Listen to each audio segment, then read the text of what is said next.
من يهده الله فلا مضل له ومن يضلل فلا هادي له ونشهد أن لا إله إلا الله ونشهد أن محمدا عبده ورسوله فقد قال الله تبارك وتعالى في القرآن العظيم والفرقان الحميد وما خلقت الجن والإنس إلا ليعبدون صدق الله العلي العظيم وصدق رسوله النبي الأمين المكين الكريم ونحن على ذلك لمن الشاهدين والشاكرين والحمد لله رب العالمين. باد توحید کے متوالو، شمع رسالت کے پروانوں، ایک مرتبہ ہم اور آپ مل کر نبیوں کے نبی، اماموں کے امام، جن کی بارگاہ میں اعلیٰ حضرت عجیب البرکت یوں ارشاد فرمائے مصطفیٰ جان رحمت پہ لاکھوں سلام، شمع بزم ہدایت پہ لاکھوں سلام، اور شہر یار ارم تاج دار حرم نو بہار شفاعت پہ لاکھوں سلام. آئیے اسی رسول ہاشمی کی بارگاہ میں ایک مرتبہ محبت کے ساتھ درود شریف اللہم صلی علی سیدنا مولانا محمد وسلم صلی اللہ علیہ وسلم علیہ یا رسول اللہ صلی اللہ تعالی علیہ وسلم. ہم غریبوں کے پیارے آقا ارشاد فرماتے ہیں کہ ناک رگڑ کے مر جائے وہ انسان تو میرا ذکر سنے اور مجھ پہ درود پاک نہ پڑھے. سبحان اللہ. اور جب درود کی بات آئی آپ سے کہا گیا تو کوئی موفلی چلا رہا ہے، کوئی موبائل چلا رہا ہے، کوئی ویڈیو لے رہا ہے. اور آقا صلی اللہ علیہ وسلم ارشاد فرماتے ہیں کہ ناک رگڑ کے مر جائے وہ انسان تو میرا ذکر سنے اور مجھ پہ درود پاک نہ پڑھے. اب اگر تھوڑا سا حیا اور شرم ہو تو جی لگاؤ آقا کی بارگاہ میں اور محبت کے ساتھ درود شریف اللہم صلی علی بارک وسلم صلاۃ و سلام علیک یا رسول اللہ علیک صلاۃ و سلام.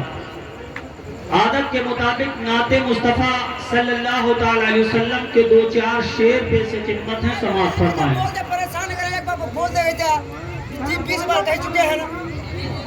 ان کی مہک نے دل کے گنچے کھلا دیے ہیں، گنچے کھلا دیے ہیں، اور جس راہ چل گئے ہیں کوچے بسا دیے ہیں، کوچے بسا دیے ہیں. کہ نبی میری طرح تھے، ہم کھاتے ہیں نبی کھاتے تھے، ہم چلتے ہیں نبی چلتے تھے، ہم سوتے ہیں نبی سوتے تھے. آؤ ذرا نبی کی بارگاہ میں، گرمیوں کے ایام ہیں، اللہ کے پیارے رسول آرام فرما ہیں. حضرت ام سلیم آئی اور سرکار کے جسم پاک سے نکال کر پسینہ ایک شیشی میں جمع کرنے لگی. آقا بیدار ہو گئے. آقا نے پوچھا ہے ام سلیم کیا کر رہی ہو؟ عرض کرتی ہیں یا رسول اللہ یہ آپ کے جسم پاک کا نکلا ہوا پسینہ ہے، ہم اسے عطر میں ملائیں گے. اور وہ ایسا عطر جو نبی کے پسینے کا عطر ہوتا تھا، وہ اتنی خوشبودار ہوتا تھا کہ ایک صحابی بیان کرتے ہیں کہ اگر ایک نسل کو لگا دیا جاتا تھا تو 70 نسلیں مہک جایا کرتی تھی.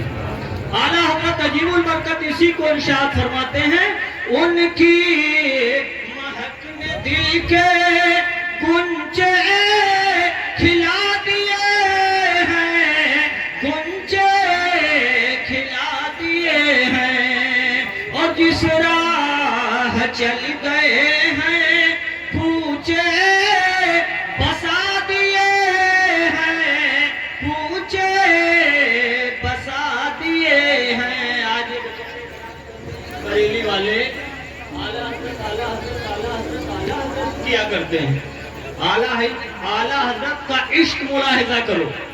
اعلیٰ حضرت عجیب البرکت مجدد دین و ملت فاضل بریلوی کے جب وصال ظاہری کا وقت آیا، اعلیٰ حضرت نے اپنے پاس بیٹھنے والے لوگوں سے کہا اے لوگوں، جب احمد رضا کی روح کف سے انصری سے پرواز کر جائے، احمد رضا ظاہری دنیا سے پردہ کر جائے، تو احمد رضا کی قبر جب بنانا تو نہیں سبحان اللہ.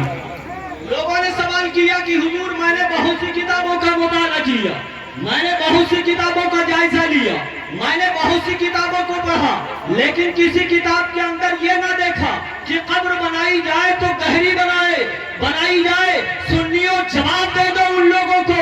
اعلیٰ حضرت نے ارشاد فرمایا تھا کہ قبر گہری اس لیے بنانا جب تک احمد رضا دنیا کے اندر رہا بغیر نبی کو دیکھے پڑھتا رہا. مصطفیٰ جان رحمت پہ لاکھوں سلام، شمع ہدایت پہ چہرہ یار ارم، تاج دار حرم، نو بہار شفاعت پہ لاکھوں سلام. تو جب اعلیٰ حضرت احمد رضا نبی کو بغیر دیکھ کے کھڑا ہو کے سلام پڑھتا رہا تو قبر میں سرکار تشریف لائیں گے. احمد رضا کو یہ گوارا نہ ہوگا کہ احمد رضا بیٹھا رہے اور آقا تشریف لے جائے. سبحان اللہ. کیا بات. سبحان اللہ. نکتہ چینی کرتے ہو. مانا عرب نے تجھ کو یہ گانا، گایا عجم نے تیرا کرانا، مانا ہے تجھ کو سارا زمانہ، حامی سنت اعلیٰ حضرت. اعلیٰ حضرت. اور سبحان اللہ. چیخ پڑے لفظ کے بہبڑے، پھاڑ دیے ہر ایک کے جبڑے، اور کیا خوب چلایا حامی سنت اعلیٰ حضرت. تم سنیوں سے اعلیٰ حضرت کی شان پوچھتے ہو. اعلیٰ حضرت کی ذات ببرکت محتاج تعارف نہیں، لیکن آج ہمارے اندر کچھ کمیاں ہیں جو یہ بیچارے ہمارے اوپر انگلیاں اٹھا رہے ہیں.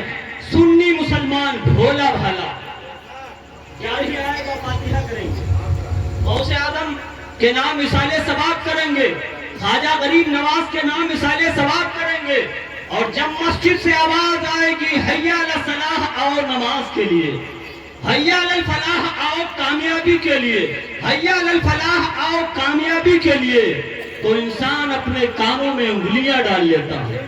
آج کا نوجوان موبائل چلا رہا ہے اور نعرے لگا رہا ہے حسین کا دامن نہیں چھوڑیں گے، علی اصغر کا دامن نہیں چھوڑیں گے، حضرت علی اکبر کا دامن نہیں چھوڑیں گے.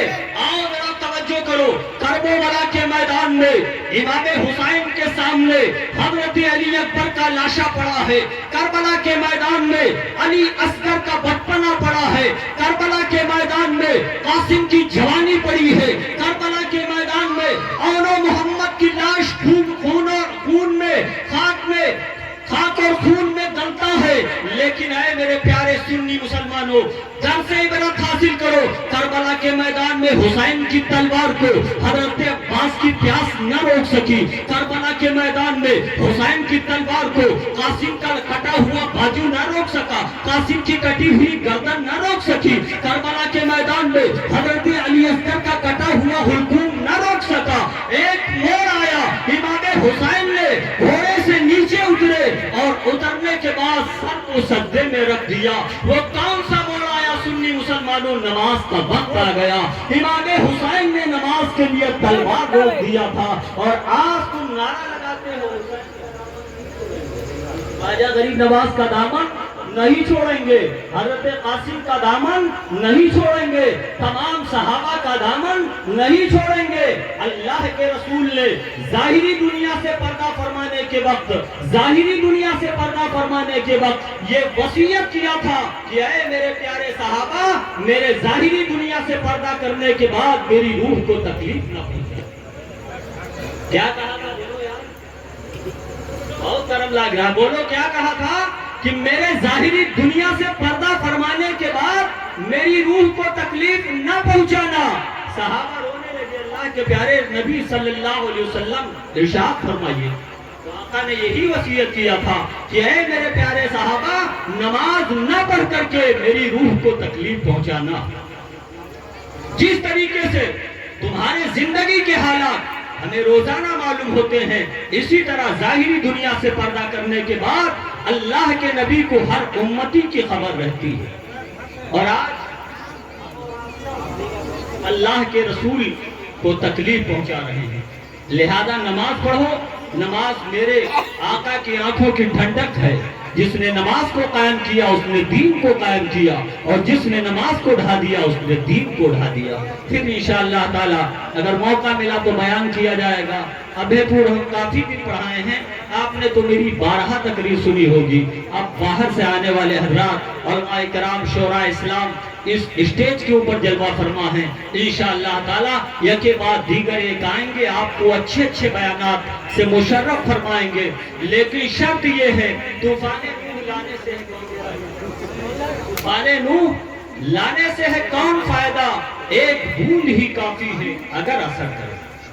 جب اس محفل سے جانا، اس پروگرام سے جانا تو کچھ اپنے دامن میں لے کے جانا. اور اگر تم نے ایک ٹائم کی نماز پڑھ لی تو انشاءاللہ تعالی اس کے صدقے میں آپ کی مغفرت ہو جائے گی اور آپ کے صدقے میں ہماری مغفرت ہو جائے گی. میری دعا ہے کہ اللہ تبارک و تعالی